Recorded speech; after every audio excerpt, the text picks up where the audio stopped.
Ladies and gentlemen, viewers and listeners, if you're viewing this, I don't know how, unless you're spying on us in our rooms.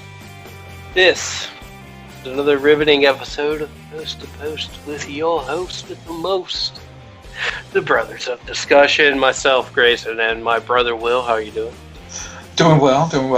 I was going to say the only way they could possibly be watching this is just when it uploads on YouTube, it's just, a sound bar that bounces up and down while we talk. So you could watch the audio bounce up and down, follow the bouncing bar. Someone's got to do it, I guess. I'd say someone is. I don't know who. But either way, goddamn, did we not jinx the fuck out of everything last week? Oh yeah, it's like literally the day after recording. Hey, we fired a bunch of people. I know. It was all like, we were like, oh, maybe there'll be some news next week, because there sure wasn't shit last week. And then WWE's like, hold my beer. Yeah, I know, right? Again, Aleister Black, Buddy Murphy, Lana, fucking Braun Strowman. Like, Ruby Riott. Yeah, dude, it's outrageous. It's crazy. It's like the biggest surprises for me, personally, were one, I'm surprised they cut loose Braun, because he's been in some fucking high profile, stories over the last year. He's challenged for the big belts multiple times. He just finished up a fucking whole program with a McMahon. That right there could be what killed him. Who knows? Shane. Yeah, literally, WrestleMania, fucking, as you said, feud with Shane McMahon at the last pay-per-view. Yeah. Main evented Backlash with for the heavyweight title. Mm-hmm. 2 weeks later, gone. Jobless. It's a motherfucker. I mean... It doesn't make sense. So, the only thing I can think of or agree with is it was probably something to do with cutting off some of the fat spending since they're about to get on touring again.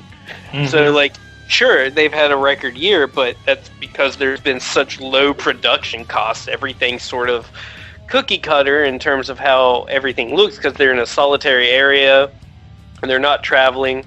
You're not making them really travel. Yeah. It's hell, you're not even paying for that anyways. Mm-hmm. So, it was a record year, but now that everything's opening up and they need to start touring again, boom, gotta trim some of the fat. And I feel like part of it might also be just for the fact that they may not have a real good plan for him after that, and so they just were like, get rid of him. Or it was who was it, Nick Khan, the new guy? Mm-hmm. Yeah, not to discredit Braun or anything, mm-hmm. but he's no longer the big man on campus. You got Omos, who is legit 6 to 7 inches taller than the dude.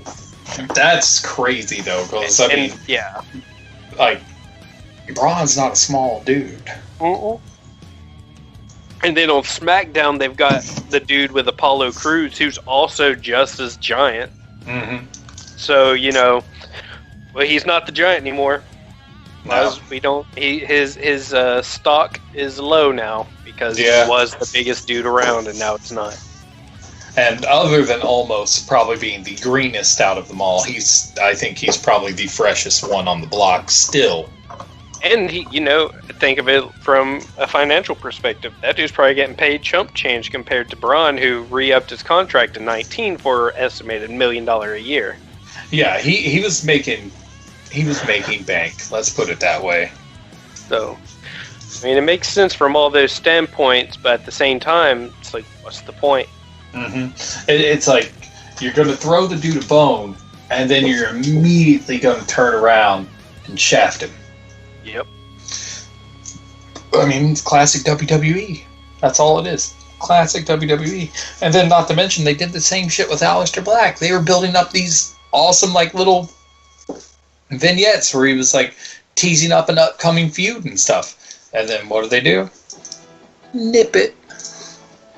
Well, they've already came out and said, or the creative team, they didn't have an end game. So it's like, why start it if we're already going to do cuts? So might as well just cut. He hasn't done anything in 7 months. Again, that's their fault. Yeah. Still, you know? Truly, it is their fault, but they were starting to build something. Whether they knew where it was going to go yet, they had started it. Yeah, but it'd be harder to kill it after it's established. Kill it now before it's established. It's true, but, you know, just the fact that they had already started it seems like a fucking dick tease. Mm-hmm. Buddy Murphy, he'd been pretty much out of the picture since basically since they kind of dissolved the Monday Night Messiah's little entourage. No, before it was it was more of whenever they ended the thing with Rey Mysterio's daughter. Because he was doing the relationship, but she went back to medical school or something like that. I see. Because the last I personally had heard was just the end of the Seth Rollins' whole little entourage, his little disciples and such. And I personally, I was unaware of the Mysterio's daughter angle. Yeah. So, that's that. I'm and then glad Lana, it was only a matter of time. Yeah. I'm surprised she made it this far. And then Ruby Riott was quite a surprise, too, but they haven't really done anything substantial with her in a while. Yeah, and that's why I wasn't very surprised on it. With her. It was a surprise in that she's a good talent, but not a surprise in that it's WWE. They'll automatically cut loose anybody that's good just because. And it's like, we're not using her right now, fuck it. Yeah. Yep. It is what it is. Now, one of the other funny rumors that makes the Black cut loose a little more surprising is apparently, there had been some sort of plans for him to create a stable, or he had wanted to create a stable, one, with Bray and The Undertaker. That would have been cool. That would have been pretty solid. Yeah. It would have been hard because, honestly, because we all know Undertaker probably would have been the head honcho in that group. Yeah, it wouldn't have worked. It's a good idea on paper, but yeah, it's not. That wouldn't happen. No. Honestly, I guarantee you, if Black hadn't gone to the main roster, he'd still be employed. Oh yeah, probably. 100%. Beyond that, maybe I'll mention it again here a little bit, but I feel it's more related to WWE than NWA. But Mickie James. Billy Corgan came out and announced Mickie James is now signed with NWA, that's a hell of a get for them. Yes. I mean, NWA's women's division, even though very tiny, is still, honestly, leaps and bounds better than AEW's women's division. Truly. And then probably getting close to being on par quality-wise with WWE's. Just with the skill level of the small talent pool they do have. Yeah, it's not many people. No, it's very, very small, but what they lack in quantity, they definitely make up for with quality. Another one, Justin Gabriel. He has debuted in ROH, as I believe. Did I say it was PJ Gabriel? It's PJ Black, and it's not really a debut. He's been there forever and a day. Well, I mean, it just it's more of he re-signed. Re-signed. Either way, he's officially back in there again. And he'll never leave. No. He'll never go back to WWE. That's done. Yeah. I mean, hey, if you're having a good time somewhere else, fuck them. Why go back? Yeah. I mean, well, it's also been a decade, so. Has it been that long? Because, I mean, the way those articles read earlier, it read like it was a fresh new thing, so... No, not at all. It's semi-old. Well, why didn't you tell me ahead of time before I made myself look like an idiot? You gotta live like an idiot sometimes. Keep your own shows. Fair enough. Fair enough. Yeah. Let's see. Looking at things, I guess we can talk a little bit about ratings over the past little bit. Raw took a nasty dip over the Memorial Day holiday. Because, again, Memorial Day was last Monday, and Raw's ratings dipped. They bounced back a bit this week, but SmackDown's ratings last week dipped as well, but apparently they stayed steady in their main demographic. So, from, I guess, a win or loss standpoint, it sounds like they did better end of last week, beginning of this week than AEW. Yes. Yeah, because apparently AEW hit a record low this past Friday. But, I mean, what are you going to fucking do with a Friday night time slot? Especially now that everything's opening back up. You're fucking boned. I mean, I'll be fucking glad when all these goddamn sports playoffs are over so they can get back to their Wednesday night slot. Yeah, the 10 o'clock is the dead shift on a Friday. It really is. Honestly, they'd be better off just doing it after fucking the sport on the fucking Wednesday. Yeah. I mean, hell, if that says anything, fucking South Park always did well. Granted, South Park's only 30 minutes, not 2 hours. It's true. But now, still. I mean, why couldn't they... don't get me wrong. Most of the times before AEW, it's a fucking movie. Yes. And then right after AEW, it's a movie. Why couldn't they just roll it forward and put it on before? I don't see why that would help. Yeah, that's true. Because, I mean, if people are going to be watching sports, and they would normally watch wrestling as well, why wouldn't they just go ahead and tune in early, watch the fucking, wrestling, and then just hang around for whatever the fuck it is coming on after that. Hockey, baseball, basketball, I don't fucking know. But it would make sense to me to go earlier instead of just move to a fucking Friday night graveyard shift. I don't work in network programming. So everything I say comes from the standpoint of a layman and what I would prefer to see. So falling still in that key demographic that they want, give or take a little bit, I think I would, I speak for a majority of people saying, hey, just fucking put it on earlier. Yeah, it probably would work, but who are we? Yeah, who are we? We're just a couple of jack-offs that record a podcast that, 20, 30 people listen to. The millions listening at home. Millions. Electrifying. We are electric. We're the driest electric people in the world. We are the electric company. Oh, God. We're not that old. Now, other things. We were talking about it before because it's getting close to that season. We're about to hit one of the big events of the year. SummerSlam's coming up at the end of the summer. And the big rumor post-SummerSlam is that they're bringing back the goddamn draft. Yep. Everyone's favorite thing, August 30th and September 3rd. They're going to bring back the draft.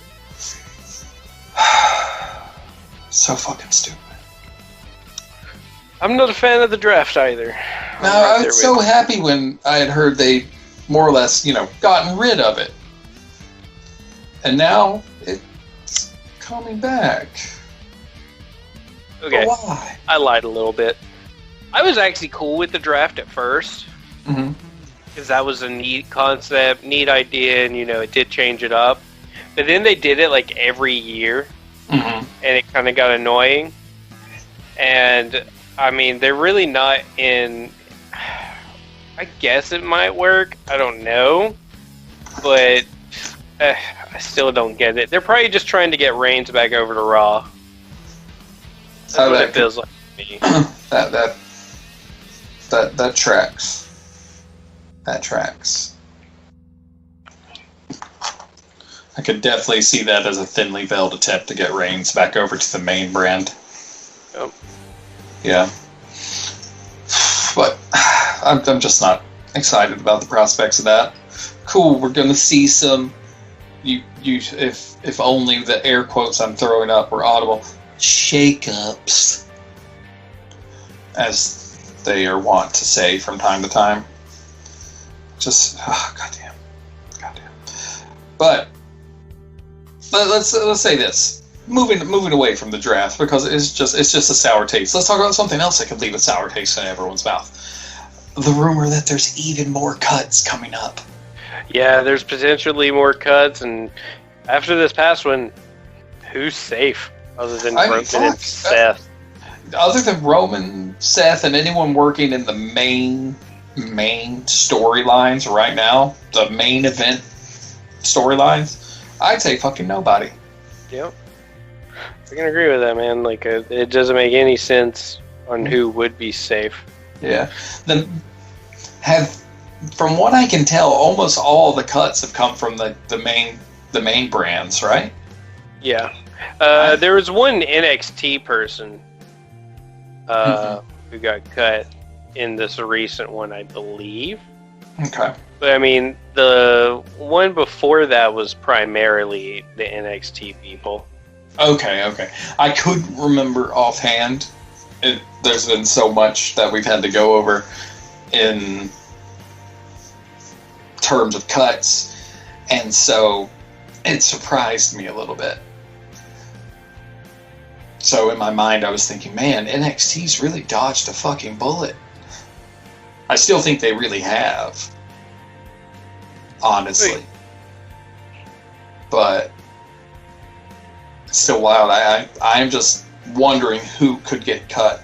So, who's on your personal chopping block coming up? Who do you think's going to get the axe?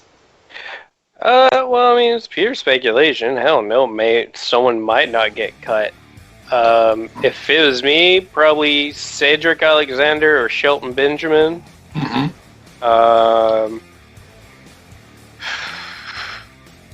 They might finally do Jackson Riker. Yeah. Because, I mean, it kind of doesn't make sense, in my opinion, that they got rid of everyone else under the sun, but not him. Mm-hmm. They could do Liv Morgan. Yeah.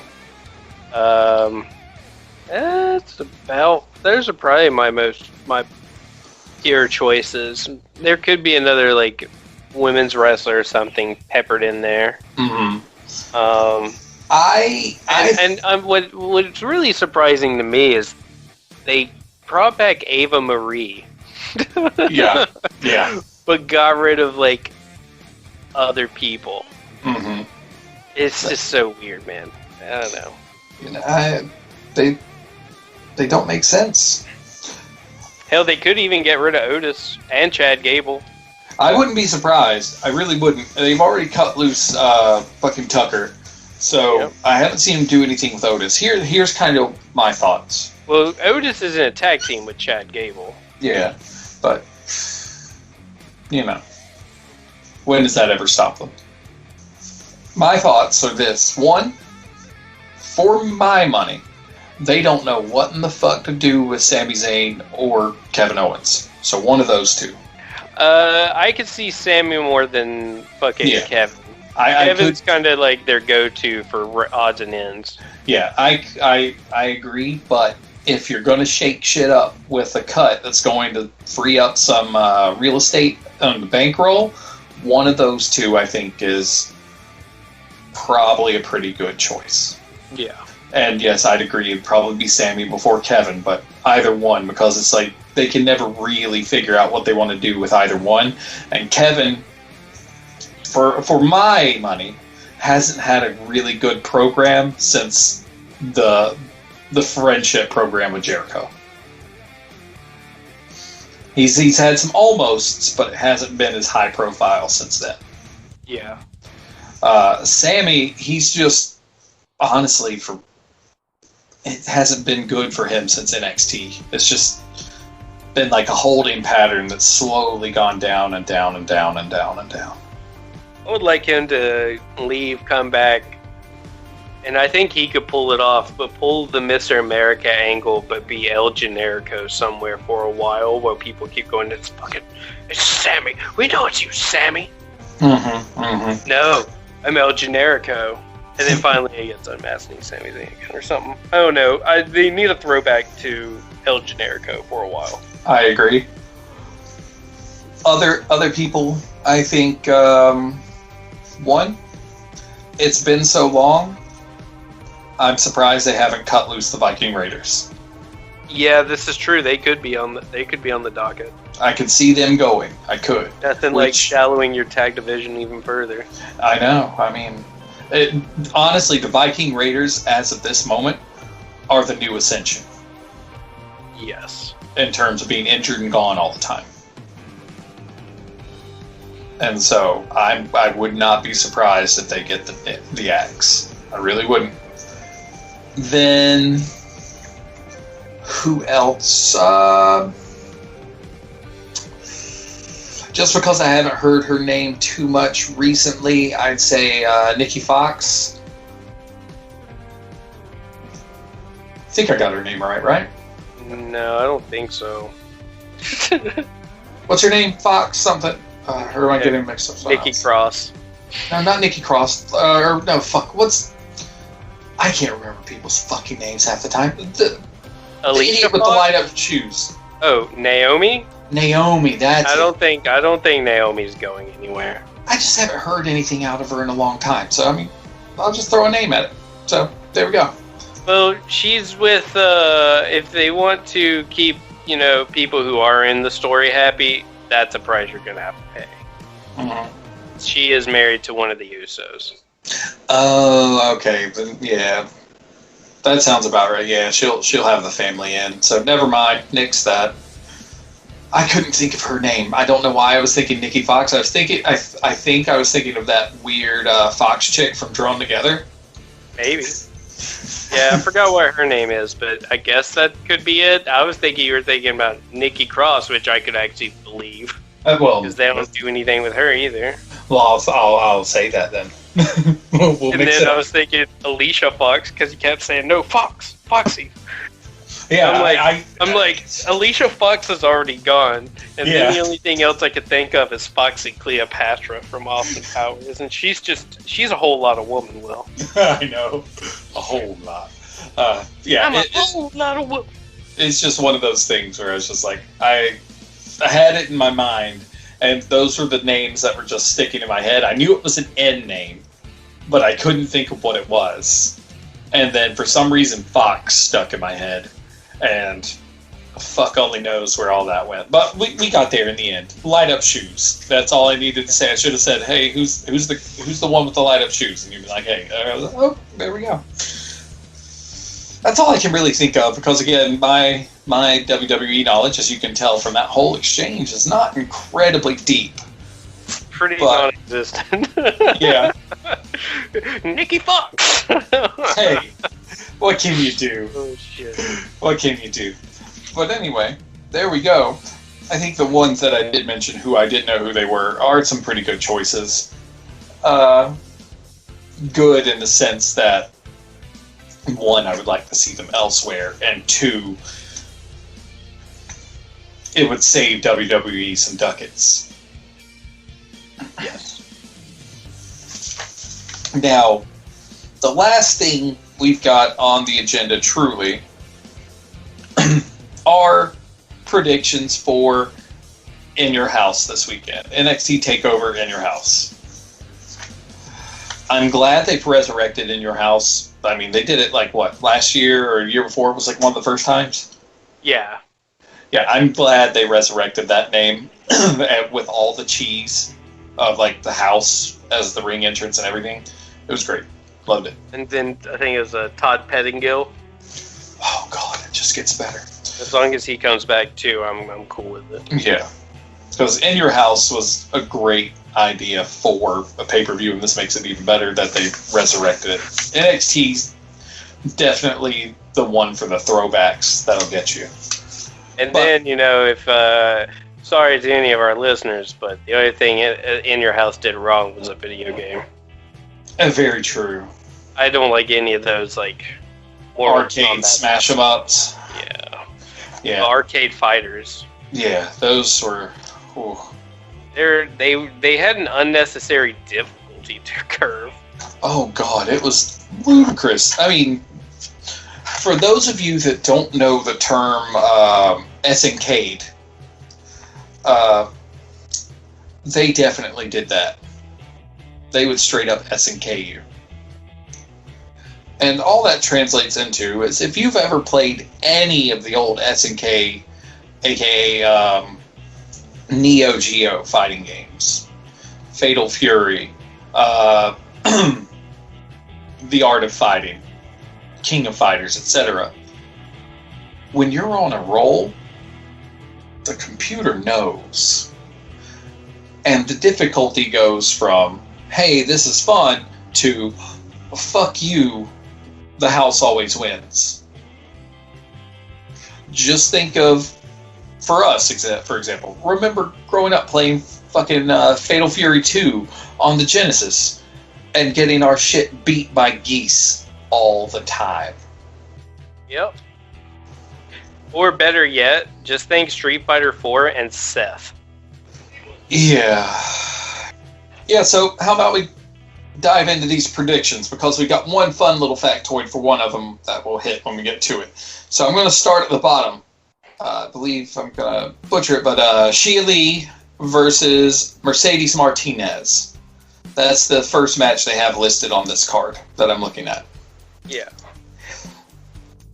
There's a rumor, side note, when we mentioned Ava, she's going to have, muscle with her. And one of the rumored names is Mercedes. Interesting. Is Ava running main roster, or is she running NXT?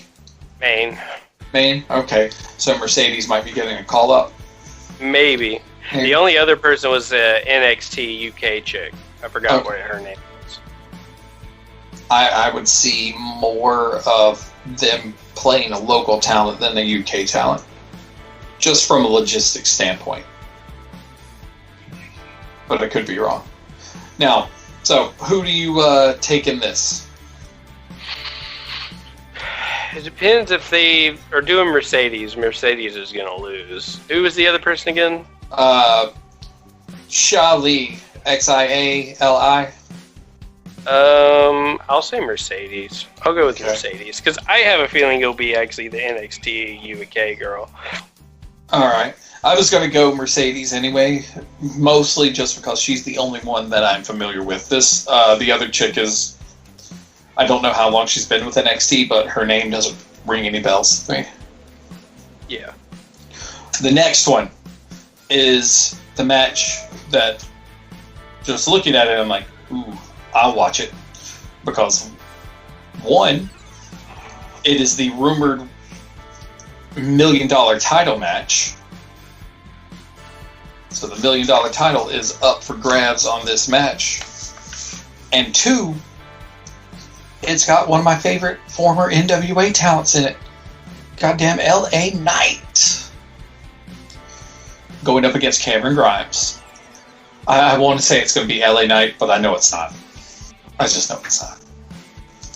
So as much as it pains me to go against my boy Eli Drake, LA Knight, the dude that gets cold cocked by Ric Flair in that automotive insurance commercial, I'm going to have to go Cameron Grimes. I would say Cameron Grimes to continue the story arc with Ted DiBiase. Mm-hmm. Agreed. Also, apparently, DiBiase is going to be around the ring, floating around. Yeah. But, now, speaking of LA Knight, have you seen those Ric Flair commercials? They're terrible. They are really bad, but it's funny to see LA Knight pop in there and just get chopped. And also, the former ring announcer for NWA is the guy doing the ring announcing for that, too. I didn't know they had cut him loose. That surprised me when I saw those commercials. Like, oh shit, is he not working for NWA anymore? Nope. I have some other guy now. Alright, next. We have the NXT Women's Title match. It is going to be Ember Moon versus Raquel Gonzalez. I'm not too familiar with their feud. How long's... Okay, Gonzalez has only had the title for 2 months. Moon couldn't become the champion earlier on, her first time going after it, before she came back to NXT because of Asuka. I don't know, you think the title's going to change hands, or you think they're going to keep it on Gonzalez? She's had it for 2 months. Yeah. Gonzalez? Okay. Just in case, because I like the logic that this little article brings up that I was reading it all from. I like the idea of Moon being formidable enough to finally get it and kind of go after her own, Asuka caliber run. Yeah. And Ember Moon's a fucking beast. So it's true. If it happens, it happens. I mean, Gonzalez, again, I'm not super familiar with her. I mean, she could be the equivalent of a transitional champion, so we shall see. And this brings us to the last match on the card that I see here. And that is, sadly, a giant fucking 5-way match. A fatal 5-way for the NXT Championship featuring Adam Cole, Pete Dunne, Karrion Kross, Johnny Gargano, and Kyle O'Reilly. A veritable who's who of NXT's big names in the men's division. Mm-hmm. With the exception of Kyle O'Reilly, who seems like the low tier of the whole group. I mean, he's still really, really good, but compared to the rest, he doesn't have that same hype level. You know what I mean? Yeah. Now, I don't see Karrion Kross dropping this title. I can agree. Yeah, I mean, Kross is going to keep it. Plain and simple. Now, yeah, I think he'll keep it. Yeah. I don't see him dropping it at all, because it's just, like, all the build-up for him getting it back from Balor after he left, and then to lose it not that long afterwards, because he hasn't had it for very long. It would be stupid. Cole's had it before, he doesn't need it. Dunne, I would love to see get it, because I don't think he's held that version. He's had the NXT UK title. And Dunne's looking fucking the best he's ever looked. Gargano is the go-to guy to make everyone look good. He's the AJ Styles of NXT. Yes. And then Kyle O'Reilly's just there because of his feud with Adam Cole. If anyone's going to get pinned, I'd say it's going to be Kyle O'Reilly. Agreed. Yeah, personally. That's just where I see it going. But those are all the matches listed. I mean, it has prospects of being pretty good. I would definitely tune in at least to watch the main event and see what happens. Now, if there's some other matches that pop up as some happy surprises, cool. That'll be sweet. But when you put all of your fucking, like, stacked-ass performers in one match, you know you don't have a lot left to draw from. If you'd spread the wealth, you would have had a better, more well-rounded card. But the lack of any sort of ability with any wrestling promotion lately to keep from doing fucking multi-man title matches astounds me. Mm-hmm. It makes no fucking sense. Alright, so, where do you want to head to next? Wherever you want to go, dude. You can direct this. Direct your ship, man. Alright. Then, I guess since we were talking about the ratings loser of the last week earlier on, we'll talk about, in my opinion, still better of the two promotions, AEW. I still enjoy their product a lot more. That's why I have a very, very fleeting knowledge of most WWE current events. So, big news from AEW. We all know that they've been picking up some WWE talents lately. Ones that were cut loose, ones that were surprises. We know the big surprise from early last week was Mark Henry popping in. And then last Friday, we got the surprise that blew everybody's mind. Andrade. Yeah, it's pretty exciting to see Andrade show up. Mm-hmm. That's for sure. He's a little bit of a breath of fresh air. Maybe he'll finally get the due he deserves in a sense. Yeah, he'll get his shine. Yeah, fingers crossed. Here's the thing with Andrade. This is what I like. One, you've got someone who's got a lot of legit talent. One, from being one of the original Los Ingobernables from CMLL. So he was one of the old members of that faction, which Naito branched out and created the Japanese version in New Japan. But he was an old Los Ingobernables member. Two, dude's good as shit. Oh yeah. And so, the third part is, I personally thought when I heard about him showing up before I got to see Dynamite this past week, I thought he was just showing up for like a quick pop and maybe a couple little like exhibition matches to set up his big match at Triple Mania for the Mega Championship against Kenny Omega. I had no idea he was legit fucking signed to AEW. Well, that just happened. Yeah. So, match was set up. No, he wasn't signed. I think that was recent. Yeah. So, I'm very much excited about the prospects of him being signed with AEW, so that means, to me, it's even more likely that he might be able to put a chink in that belt collector armor and at least get the Mega Championship back from Kenny. And then turn that into some sort of feud where Kenny's going after that belt because he took it from him, both on AAA programs and on AEW programs. Could be. I see that being an interesting angle. I don't think it would kill any of Kenny's belt collector steam.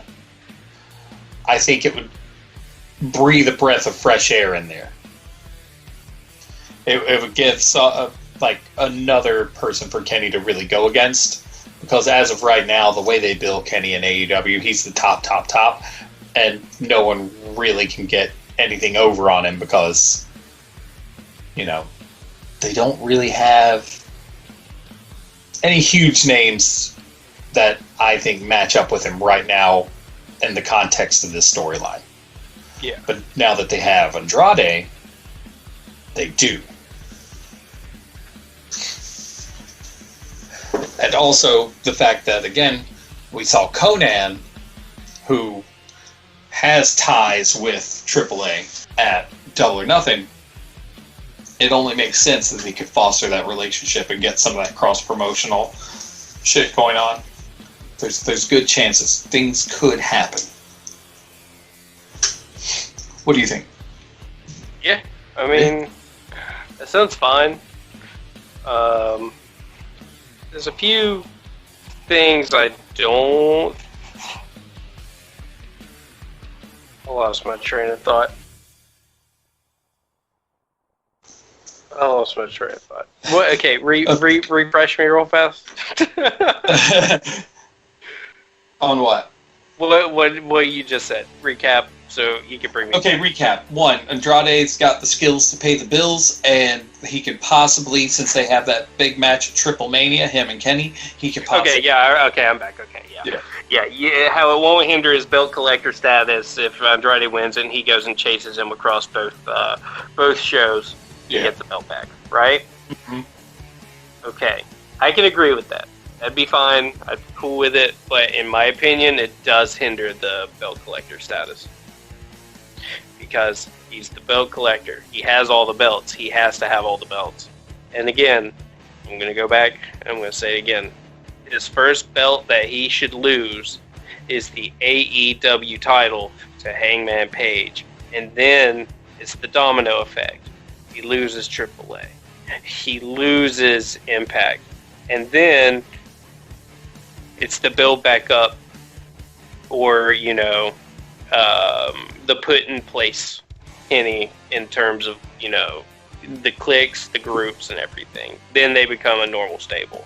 And it puts over Hangman, who is sort of there from the ground up, to be honest. Mm-hmm. Andrade is already established. Hangman is not truly established for the American audience yet.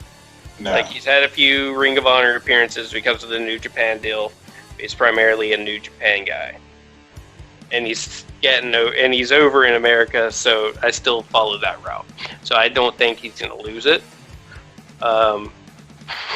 Just because Andrade got signed. Mm-hmm. But, I mean, it'd be a neat program if they did do it. So yeah. I'd be fine with it if it happened. Yeah.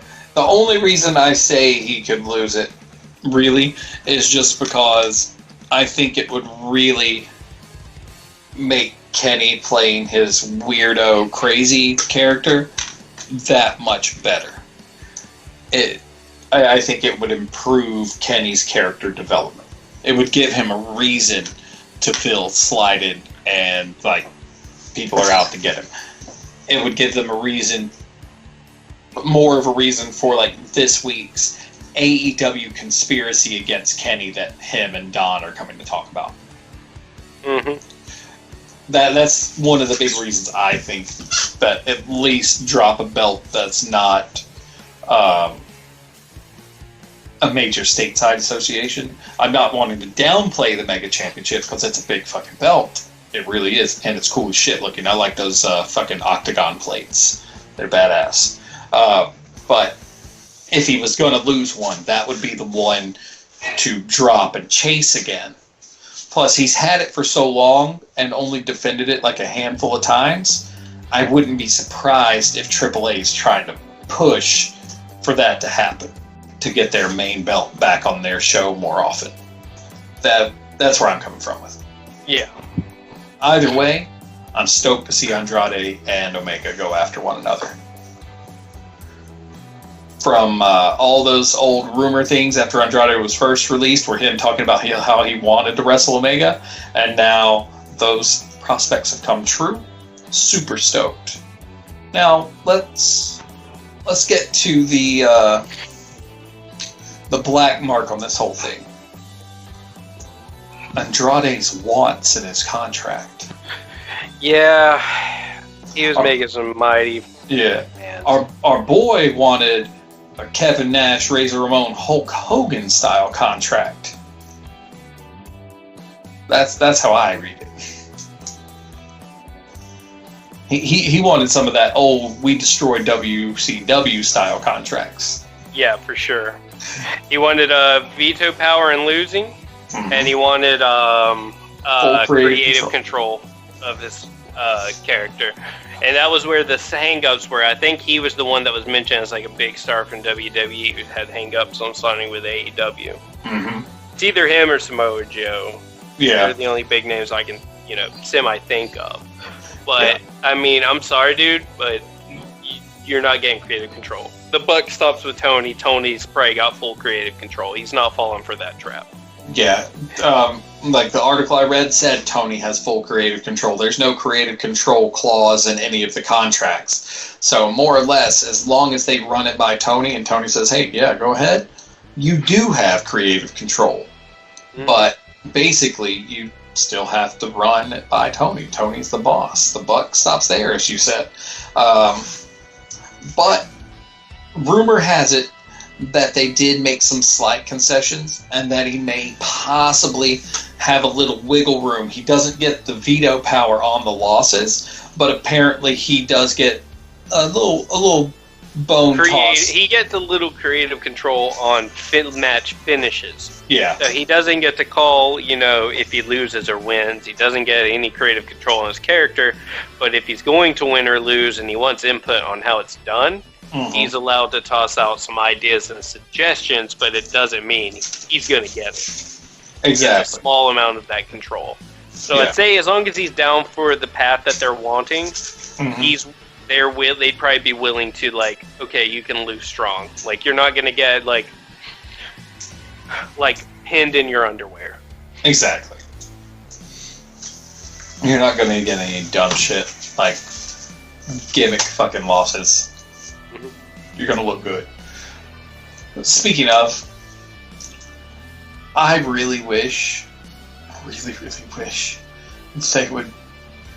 they would tell Vicky Guerrero to stop that tired ass excuse me gimmick. I am also not a fan of it, but it works so well for her. I can't really say anything about it. She knows how to work it, and it pisses you off. And it does. The whole point, because it pisses me off. It does. As soon as she starts talking, like, oh my god, go away. Nah, baby. But I wonder, since she introduced Andrade, do you think he's going to be unofficially part of her little crew? Yeah, I think he aligned with her. It's going to be... I think he aligned with her. I'm curious to see how Nia Jax fits in the situation, because that whole crew doesn't make sense. It's technically her and Nia. Then you've also got the preacher dude, I can never remember his name, so I'm going to say James Mitchell wannabe. Yeah. Yeah. Why do I keep wanting... I'm leaning towards, like, Damien Dark or something weird like that. It's some... Yeah, he's that dude that's... I think he's just big in Florida. He had a bunch of Blue Chew. Yeah, he did. But yeah, I know who you're talking about. See him ringside. He's got the funny hair. He did the presiding over the wedding. Yes. Yeah. It does make for, real mixed company. I wonder if it's going to be more of a thing where they start to blend that group in with Hardy's group. Because they're already kind of rolling kind of tight. They should not, because... no, they really shouldn't. Then they'd have, the situation that, we've sort of complained about numerous times now of too many people in a stable like Nightmare Family, which they finally broke off for the family and the factory. I know, but the Nightmare Family is still fucking enormous. Yeah, this is true. It's bloated. And yeah, nothing's worse than a bloated stable. I mean, it's... the Nightmare Family and the Factory, the closest analog you can get's NWO Wolfpack, even though it's pales in comparison quality-wise, but it was just a quick way to divide it up so it wasn't so bloated. And if they merged those two, it would be a terrible idea. Now, if they had more, if they created, like, a Latino-style stable with Vicky, Andrade, and we could throw Nyla Rose in there, even though she's Native American, not Latino. Or she could possibly be Latino. I don't know. I don't know. I haven't looked into it, so... I haven't either. Probably be something to look into at some point. Okay, now she's Native and African American. Just wanted to make sure. Okay. So, we found that out. Rolling it back, it would still, to me, it would still work. Nyla Rose, it would work if you wanted. I mean, it's frowned upon to do kayfabe race gimmicks. It really is. But from a look standpoint, it still fits. Yes. You follow me on that? Mm-hmm. It's frowned upon. So, but if they were to still build like a Latino heavy stable, it would make a lot of sense to me. Now, speaking of contracts, AEW finally decided not to re-sign a couple people, not to renew contracts. So Awesome Kong is out of the picture, and so is Shauna, which surprises me. I mean, the past few times she came back, she had losing efforts, but I liked watching her work. She was good. But apparently they were just like, nah, later.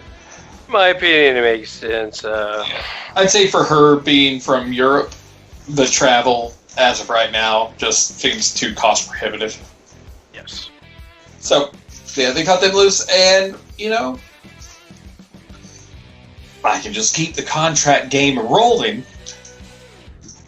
Leo Rush, who just signed with AEW, apparently. Just signed. Has already announced his retirement due to injuries suffered during the Casino Battle Royal at Double or Nothing last weekend. As soon as he's in, he's out. Mm-hmm. Apparently, during the match, he suffered an AC separation, meaning his shoulder and clavicle separated. Yep. And apparently that right there, the severity of his version, was enough for him to be like, you know what? I'm done. I'm gonna sound like a dick, but okay.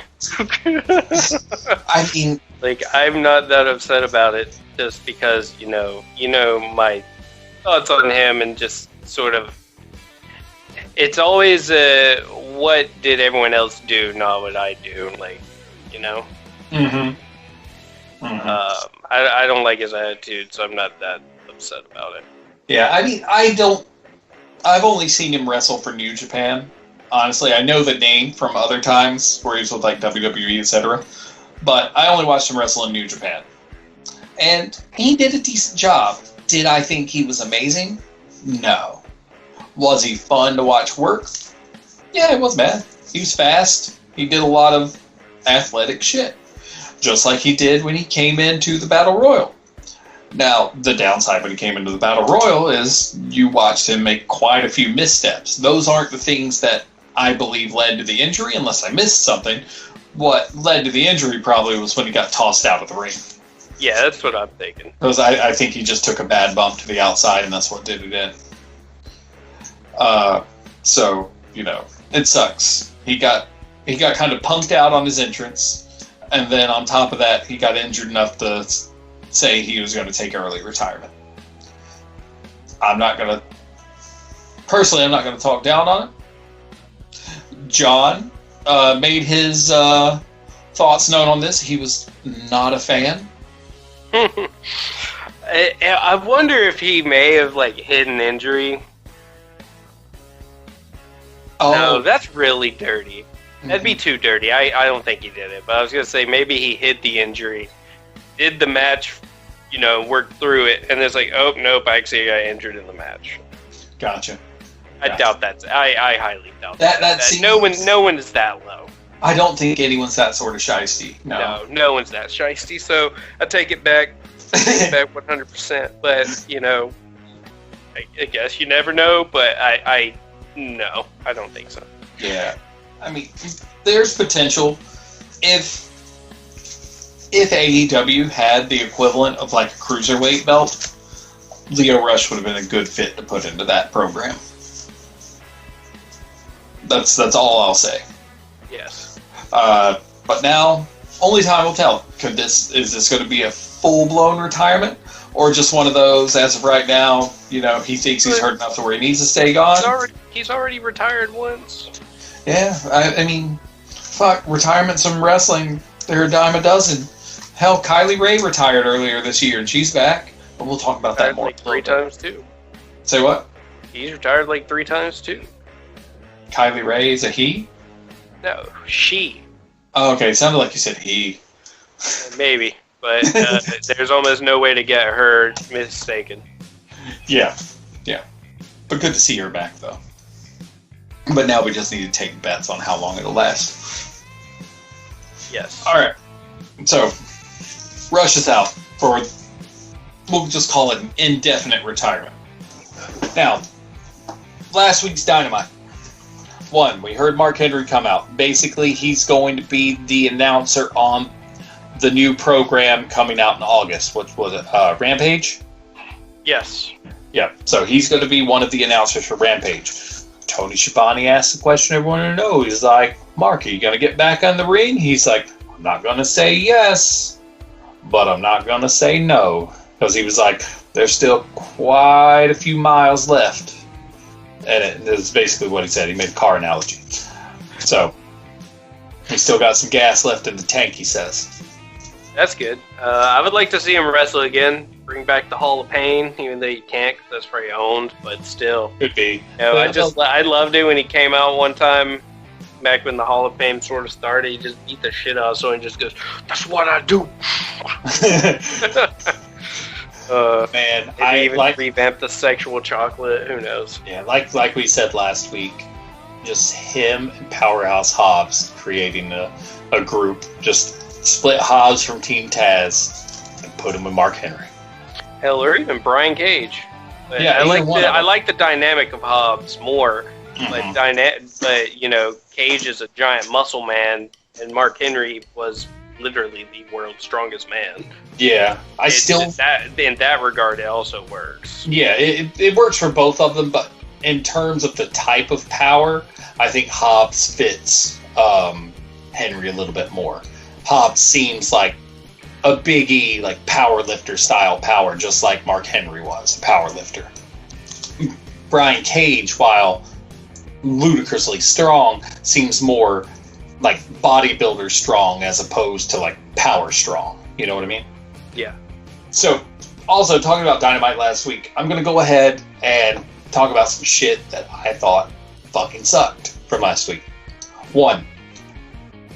First thing, overall, because there's two things I want to say, but to preface these things, I don't need all these fucking blowing smoke up their asses vanity moments for people just because they want a goddamn match. The Inner Circle's little fucking monologue, fuck that. It was stupid. I like them, I do. You know, they won.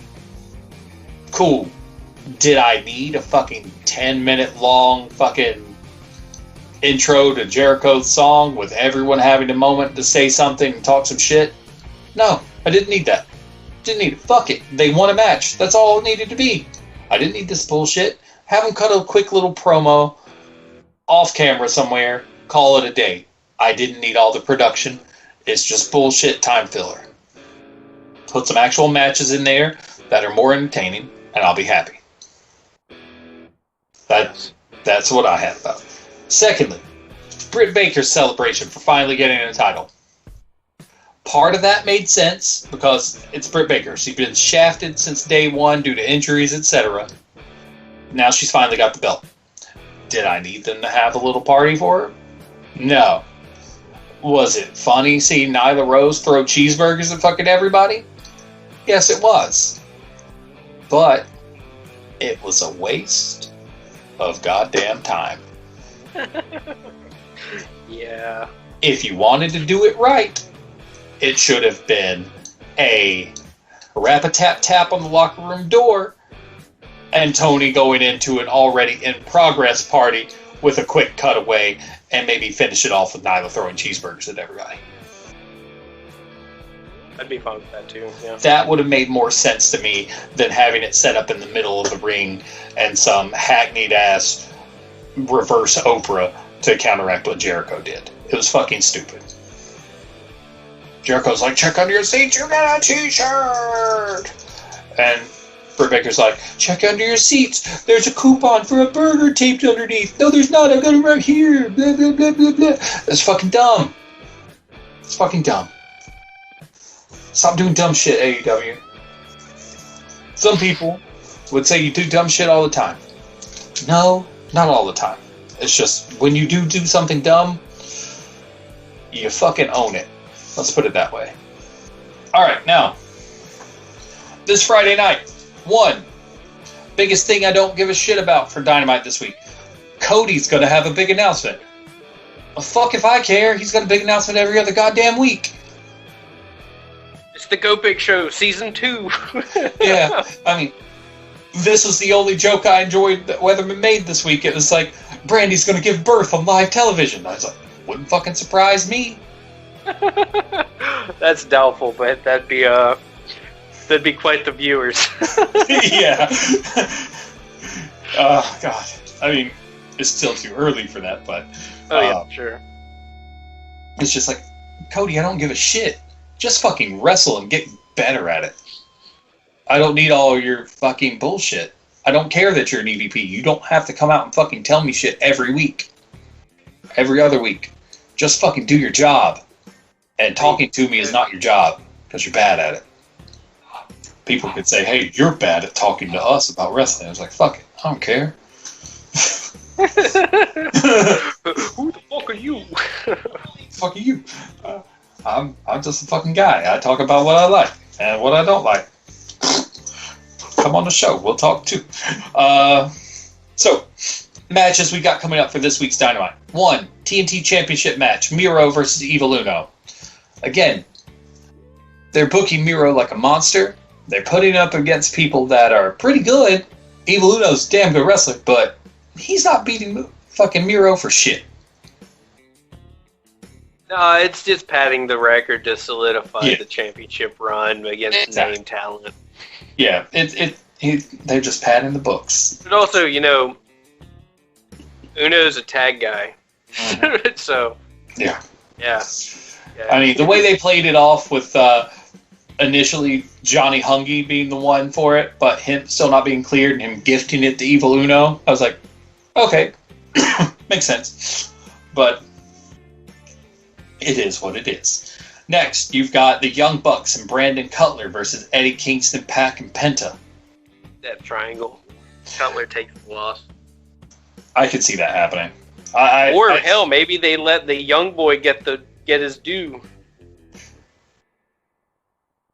Unless he's penning Kingston, I don't see it happening.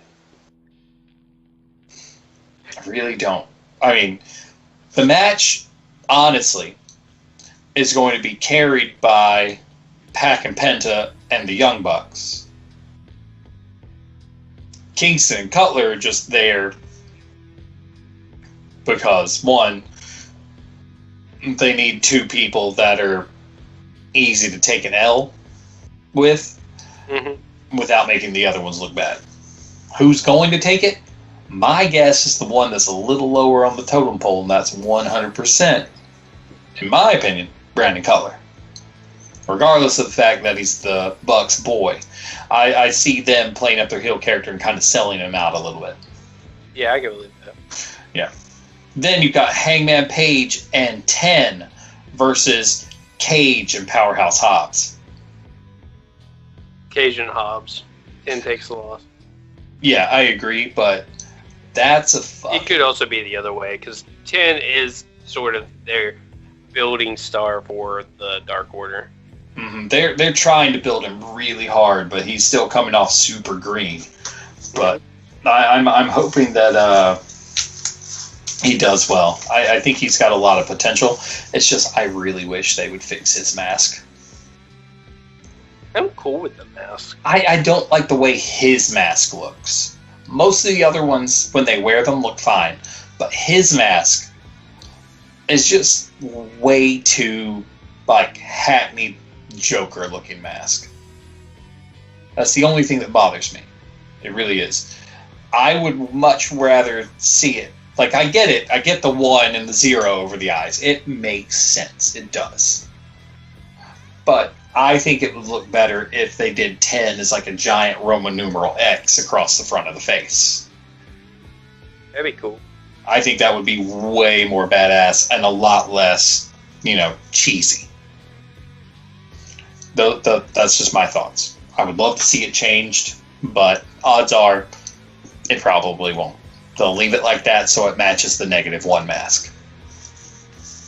Oh yeah, that's exactly what it is. Mm-hmm. I mean, Preston Vance is -1's favorite wrestler. Yep. So it's going to stay that way for a little while. Final things, of course, you got the Cody Rhodes special announcement, and then you got the Kenny Omega and Don Callis expose on the AEW conspiracy. That's pretty much Dynamite in a nutshell this week. Is it going to be anything to write home about? Unless something fucking surprising happens? No. Just reading it on paper, to me, it's pretty weak-ass Dynamite. There's some matches that have some potential, but each one of them feels like it's held back by something that I can't quite put my finger on. Star power, I guess. I don't know. I guess. I mean, like, every match has some of the, bigger stars in AEW in it, but I guess every one of the matches feels like I've seen it before. Yeah. I need a little breath of fresh air. This needs to be the cilantro and the salsa. Something to freshen it up. The flavors are too much the same. It's like I tried to think of some story beats and programs that could run off of everything that's come off the past couple weeks. And it's been a little tricky with AEW because a lot of things I've seen really are very, very short-term things. First, I wonder how far they can push the Christian Cage Jungle Boy thing. Could they turn it into like a mentorship thing almost? I can see it. And if they do that, would it then turn into a way, even though this is, purely spitballing hypothetical, and I really don't think it would ever happen, do you think after a while of that mentorship, it could be a way for him to put a worm in the ear of Jungle Boy that eventually dissolves Jurassic Express? I don't see that happening. Because I don't see them turning Christian Cage heel. No, I don't either. But I'm just saying, in the grand scheme of things, if Jungle Boy took him on as a mentor for singles competition, and by splitting up Jurassic Express, I mean almost more along the lines of like phasing it out to where it almost becomes a rare sight to see them tag. Yeah. I mean, they could, but AEW is like New Japan. They love tag matches. Yeah, I mean, AEW is definitely built around the tag division. I would say it's more of a mentorship in terms of he will have more singles matches, of course, but I don't see it being to that extent. Gotcha. On that note, how do you think that's going to play out with the little side feud with Matt Hardy? I could see it playing sort of into it. Honestly, it's hard to say. At this point, who isn't Matt Hardy feuding with? It's true. He is definitely poking many different bears. Yeah. But I could see the Christian Cage feud, moving over into that territory with Jurassic Express. Probably as a means to help boost Jungle Boy's singles experience. Yeah. And honestly, that's probably what's going to cost him, is if he's aligned with Christian Cage and it's a mentorship, they'll cause some sort of issue in the title match or something. Yeah. I see that as the easiest way to just make Jungle Boy not look totally weak going against Kenny, because that's a total mismatch of match. I mean, Jungle Boy always looks good in every match he does. I think he's got a lot of talent, and things are going to do well for him. But going up against Kenny, he's outclassed. Mm-hmm. It's not going to meld very well. I mean, they'll both put on a great show, but I feel like for that match to really finish off, they're going to have to dip into the well of some sort of interference yet again, which is one of AEW's worst things, is that they run the interference angle far too much. Yes. I mean, I would like to see something else. One, I would like to see Kenny almost say, you know what, fuck it, and then walk off for a count out. Yeah, that'd be fun. It would be great. It would be something you wouldn't expect. Not a matter of showing weakness. Maybe he just beats the shit out of Jungle Boy or something like that, and says, you know what, fuck it, you're not even worth pinning, and then just rolls out. Yep. Like, you came out here to waste my time, so I'm going to stomp your ass, and then I'm going to waste everyone's time because I'm better than this, and I'm just going to walk off. I think that could be a very, very clever move. But we'll see. Other things. How long do you think until the Bucks lose their tag belts? Next pay-per-view. Next pay-per-view? I was feeling like it's happening there. I feel like it's coming to a head. It really is. Because I need them to lose the gold for a little while to really ramp up how dirty and devious they need to be.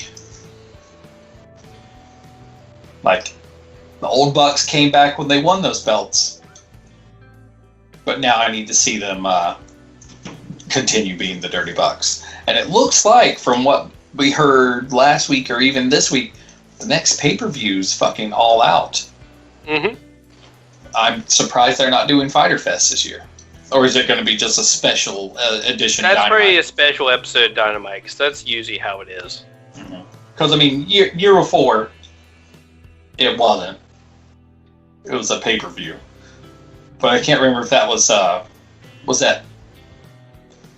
No, that was right after it launched, but it was before the birth of Dynamite. Yeah. It was their second big show when they ran it as an actual pay-per-view. Yeah, I can't think of any other AEW stuff I really want to dive into. It's like I could think of some more long-term things. One, I really think Pac and company need to get the tag belts. That's That'd be my good. thought. That'd be good. Solidify Death Triangle in some way. Death Triangle needs it. And a real deal feud, back and forth feud between Death Triangle and the Young Bucks would be glorious. It's already started off nicely. But I want to see it really get going. So let's pop over to NWA real fast. So this past weekend, they had the When Our Shadows Fall pay-per-view. Over the course of the past few weeks, they've been really building up the Trevor Murdoch, Nick Aldis feud on their episodes of Power. They've been building up Camille and Thunder Rosa's feud for the #1 contender. Camille finally edged Rosa out for that. And as such, Camille went up against Serena Deeb this past weekend. We also had a triple threat tag match with Aaron Stevens and Kratos versus what used to be the Wild Cards. It was Adonis and Latimer versus, I believe it was the War Kings, I think. Or am I getting it mixed up? There's two tag teams that kind of bleed together in my mind, and I can't remember which one, if they were in the opening match or this one, but I'm not going to worry about it because it's not one of the matches that really stood out. First, classiest thing about NWA right now. If you've watched it at all, you know, if you watched it back when Power was free on YouTube, you know that they have all the flags hanging from the rafters around the ring. All the national flags. Well, the classiest thing, they have the Mongrovian flag hanging up there with all the other national flags. That's good. Yeah.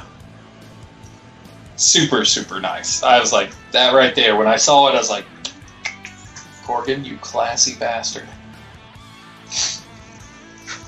You're really making up for being a total prima donna back in the 90s. Good man. Yep. Good man. So, there's that. Then, the opening match was a huge, 8-man tag match. And it featured a tag team from AAA. So NWA is partnering with AAA as well to really ramp up the fact that they're an international company. Mm-hmm. They had Aaron Stevens and Kratos versus, I was right, it was War Kings. And Chris Adonis and Tom Latimer. Okay, so yeah. And then the other tag match was The End, which was Odinson and Pero. Those were the two the ones I got mixed up with War King. Because The End, when they came out for that first opening match, they legit ripped off fucking Mad Max Fury Road, and they had like a little spray gun that they sprayed like red spray paint all over their mouth and face to make them look all gnarly.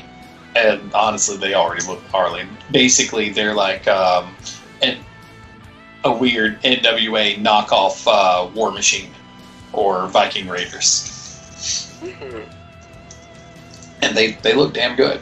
Then you also had Sam Rudo and Sal Renaro, Marsh Rocket and Slice Boogie, and then the AAA tag team of Bestia, Sace, and Mecha Wolf. So Bestia, 666, and Mecha Wolf. Mecha Wolf and Bestia 666 won. So the AAA team got the rub. And damn it, they looked fucking tough. That's good. They did great. That was the only NWA match where I've seen high flying going on. And it wasn't all the fucking time. Like, that's this pay-per-view. After watching just weeks of, AEW and shit like that, this pay-per-view, honestly, for being kind of small time compared to the others, was a nice little breath of fresh air. It was a little more grounded and traditional, but they still had some fresh pops in there. You follow me? Yes. All right. I didn't watch it, so I don't have too much commentary. I would look it up. It's a good watch. If you can find it to watch, do it. Then you had JTG and Fred Rosser.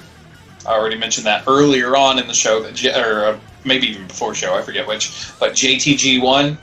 You had Thunder Rosa and Melina versus NWA's other new signing and debuting performer, Kylie Ray, which we mentioned before as her will she, won't she stay retired type of thing.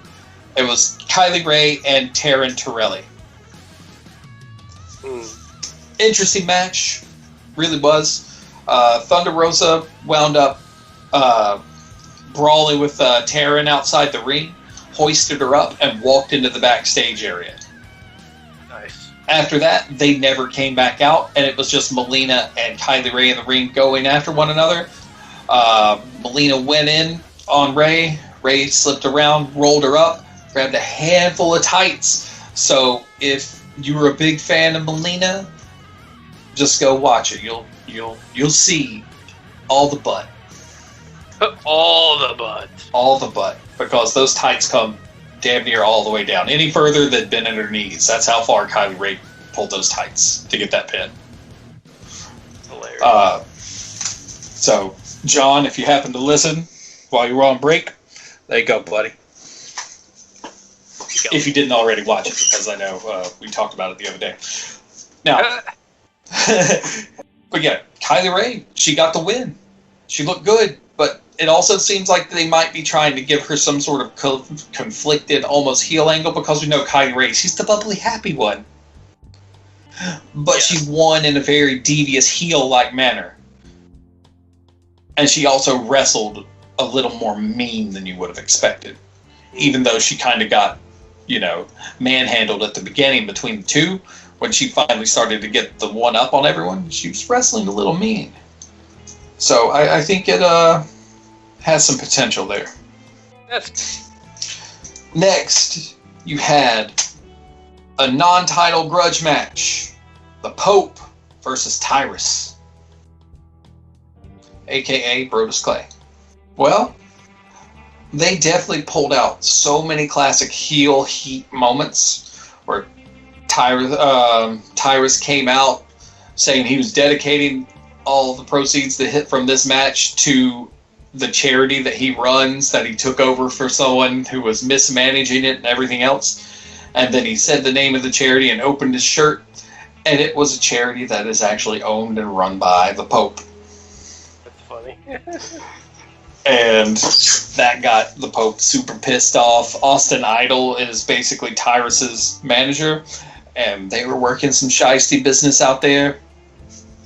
Well, long story short, Austin Idol rolled fucking Tyrus a nickel roll, and he cold-cocked Pope and pinned him for the win. So Tyrus beat Pope. So that means at some point, Tyrus is probably going to go after that TV title. Oh yeah, for sure. Yep. Next was the tag championships, Stevens and Kratos, War Kings, and then the new version of the wild cards, Adonis and Latimer. Well, the whole time they hyped up how Kratos and Stevens have been like shit in like chemistry and coordination in their tag matches as of late.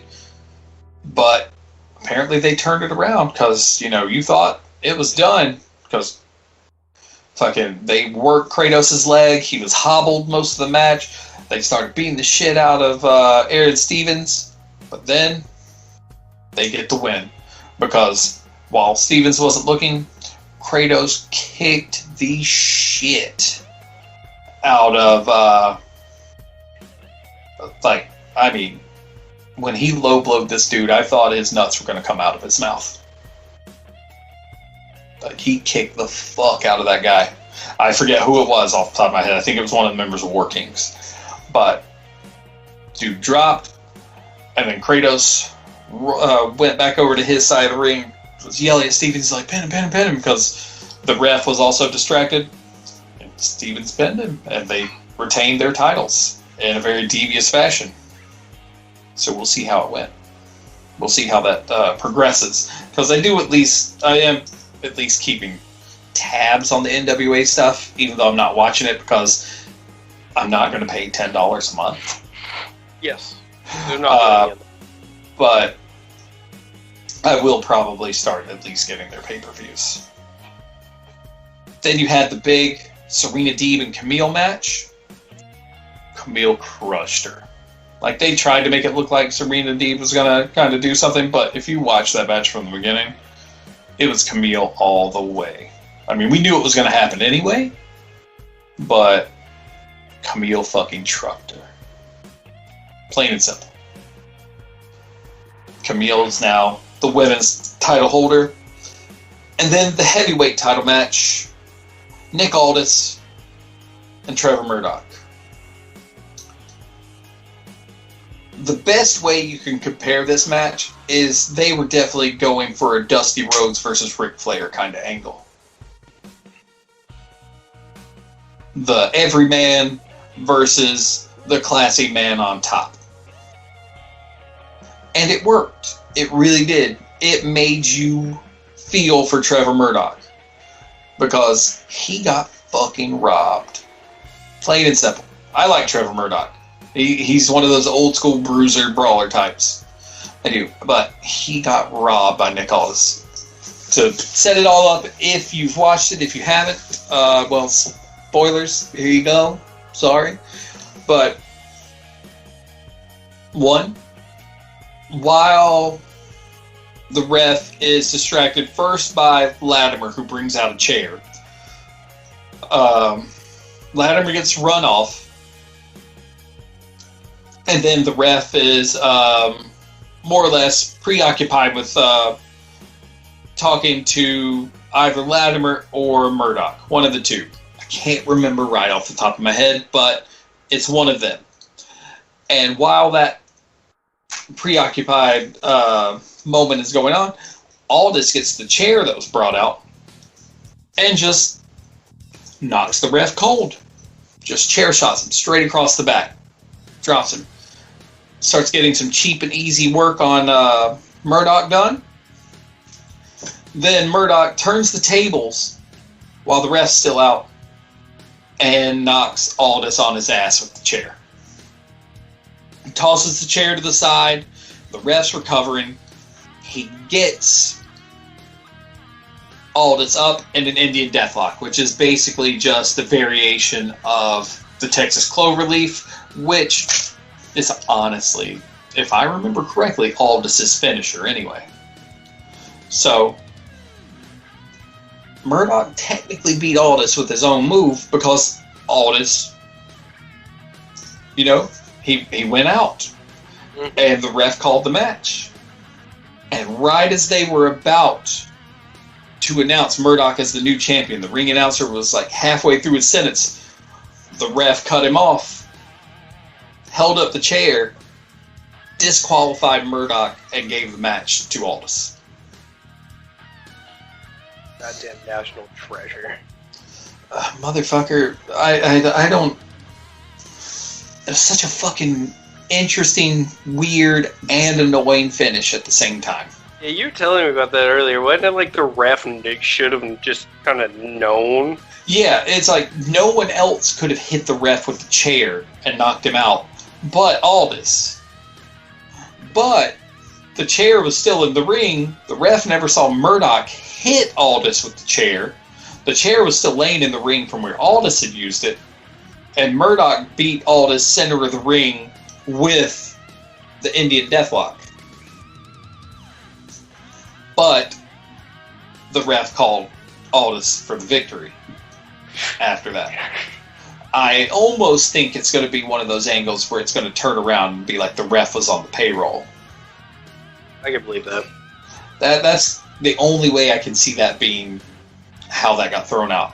And then afterwards, Murdoch gave a heartfelt speech. He's like, I don't know what else to do. I'm doing everything I can. Like, I will say this. The announce team with NWA is way too fucking hammy. And the chick they've got on there, she's like, I've literally got tears. And she said literally way too many times. Like, after Murdoch did that, it's like, it was a nice little heartfelt moment. But it wasn't a tear-jerker. So let me go ahead and correct you there, lady. But that's kind of where we are with the NWA. Good stuff. We had a lot of titles. We had one title change hands, but it also made that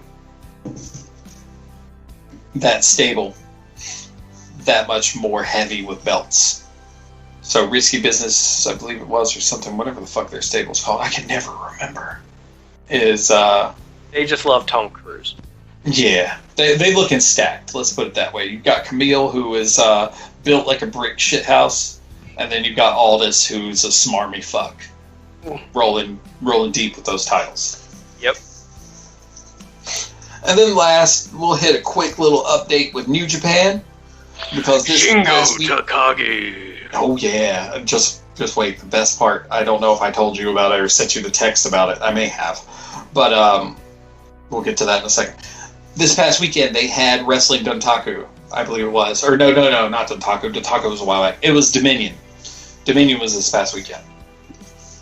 And we had a lot of things go down at Dominion. One,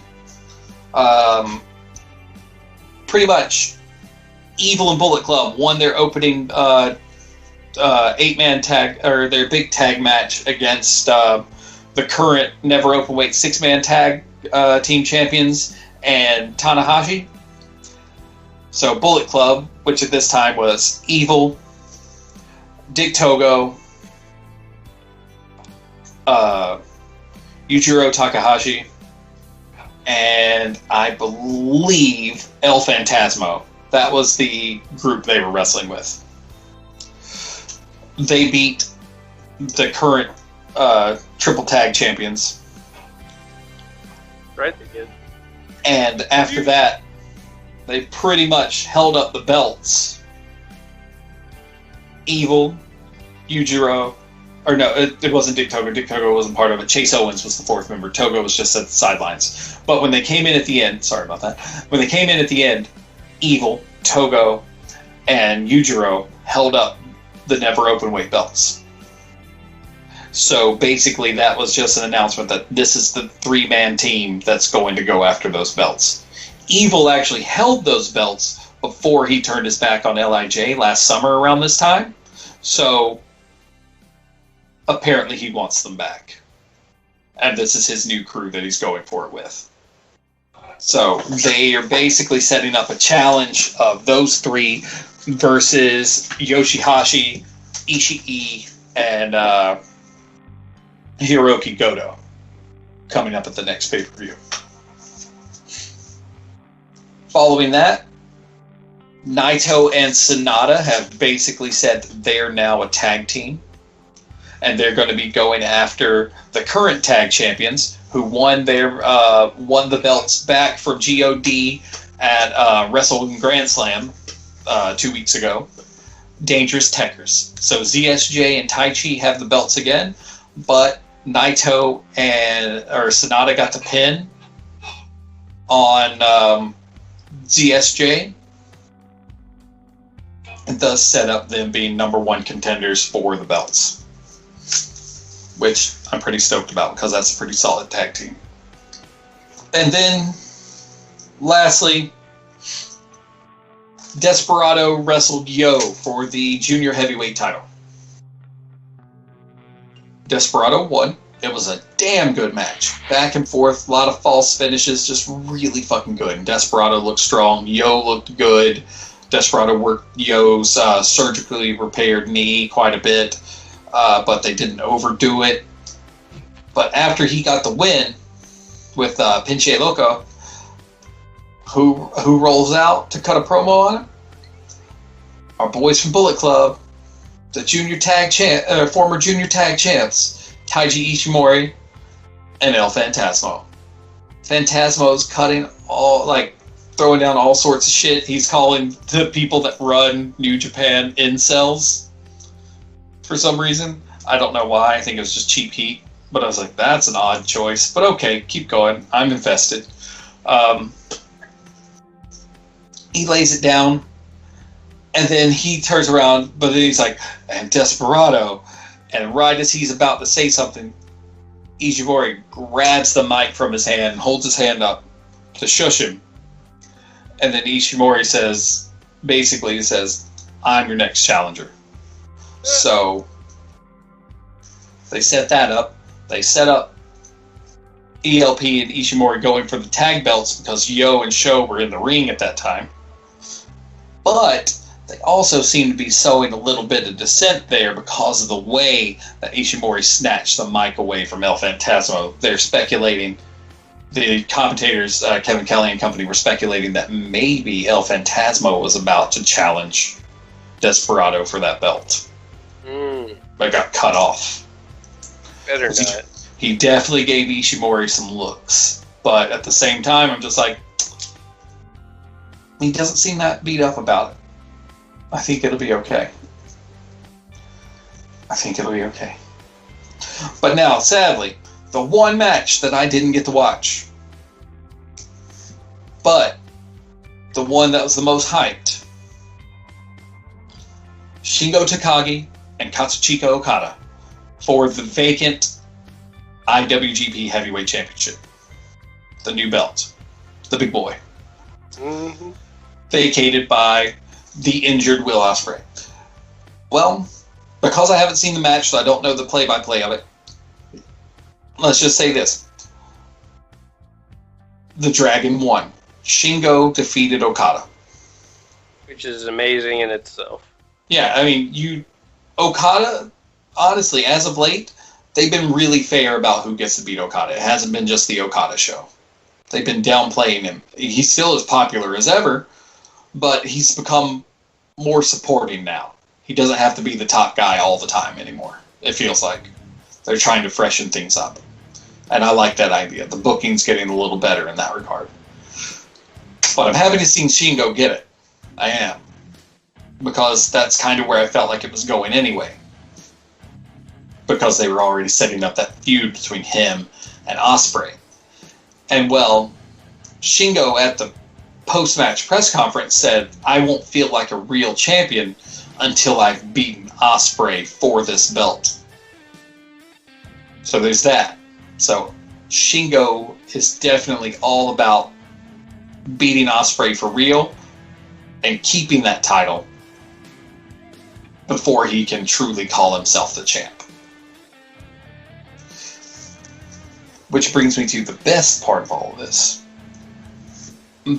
The other day on Instagram, Ospreay said, "Congratulations, Shingo. Now I want you to look up in the dictionary the word interim. Because interim champion is all you'll ever be." I'm going to get my belt back. Already planting the seeds. No Very shit. well done, too. I know. I was like, damn, Osprey, throwing that shade, son. It's pretty no nasty. time. So, I know that was a lot, and I know you haven't had a chance to watch some of that stuff, so it's me just recapping a lot of things that I've watched over the past, 3 days. Yeah. But yeah, I'm super stoked. New Japan is doing things really, really well. NWA's off to the races. I had my reservations with things, but it seems like they're slowly getting their shit together again, and I'm for it. AEW is getting a little too loose. They need to get it back together, but Upshot, they're doing a whole bunch of live shows coming up soon. One of them's going to be back in our old stomping grounds of Charlotte, middle of July, end of July. So Yep. we're definitely going to be hitting that shit up, or at least I know I am.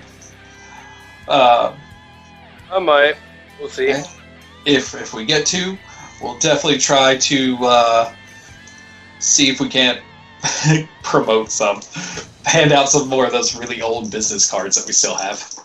There you go. I still have Wes on them. Oh, yeah, perfect. I mean, I'm still going to, because, fuck, it's the only ones I got, and I got so many of them I need to. But I'm excited. Everything's looking on the up and up for wrestling for the next little bit. And hopefully, once AEW's back on the road, their shit's going to get better. So, ladies and gentlemen, this has been another episode of Post to Post. Thanks for joining us. It's been myself, Will, and Grayson, the infamous brothers of discussion, the driest motherfuckers this side of the Sahara. We bring the energy, but the downside is we don't got that hype. We've got that subtle hype. So bear with us. You'll get used to it. Just give us a listen. You'll love it. Other than that, we'll be back same time next week with even more. Hopefully, we get more cool news. Hopefully, it's not shitty for whoever is in the news. And since I've been given that job as well, our boys at And the Polar, Falcon, and Company, we always want to give a big thanks to them for editing everything, making it sound good. Hit them up on YouTube. You can shoot them messages through there. However, to get in touch with them, they're always down with networking and hobnobbing. Give them a follow. Give them a listen. It's good shit. Hopefully, we'll be meeting up with them some here in the next couple weeks to do some fun cross-promotional shenanigans again. Maybe we'll get things rolling for a nice little series there. But thanks to our boys making it sound good. Love you. We do. We'll see you soon, buddy. But with that, we bid you adieu. All right. One day we'll have sponsors again. We can't. We haven't got any new ones, so yeah. Yeah. One day. I gotta get off my ass and go. I guess search for them.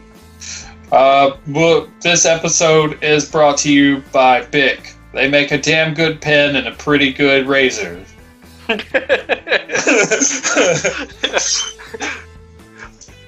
This episode has been brought to you by Sharpie for all your permanent mistakes. Yes. Sharpie, because that's what I strike through every one of our topics with as we go over them. Yep. This episode has also been brought to you by dry erase markers. I use them at work. Mistakes. They're pretty good. Actually, fun fact, dry erase markers are great if you're laying vinyl plank flooring, because you can make your mark, and if you need to change it, you can just wipe it right off. Also, dry erase markers are incredibly good for removing permanent marker from smooth surfaces. You hear that, people? Only here on Post to Post will you learn these perfectly legitimate life hacks. Yep. We teach you everything. We talk about wrestling, and then we teach you bullshit that no one ever expects to learn. We're an educational program, as well as, I guess, sometimes comedy. Maybe one day we'll have to start creating some fucking gimmick characters that we act as. You can do that all day, man. Come on, man. You got to do it. You were Phony Khan for the longest time. That was not my by choice. That was just it's never John supposed saying to be. I look like Tony Khan. It's never supposed to be. Hell, I've done everyone. I've been Jennifer Lopez. Yeah. Had my SpongeBob laugh. You've had Kermit the Frog. Yep. What be characters when we can get these perfect guest announcers? Yes. Well, we need more guest announcers then. I'll see what I can do. We got to liven some shit up. But with that, everybody, we'll see you next week. Have a good one. Bye. Bye.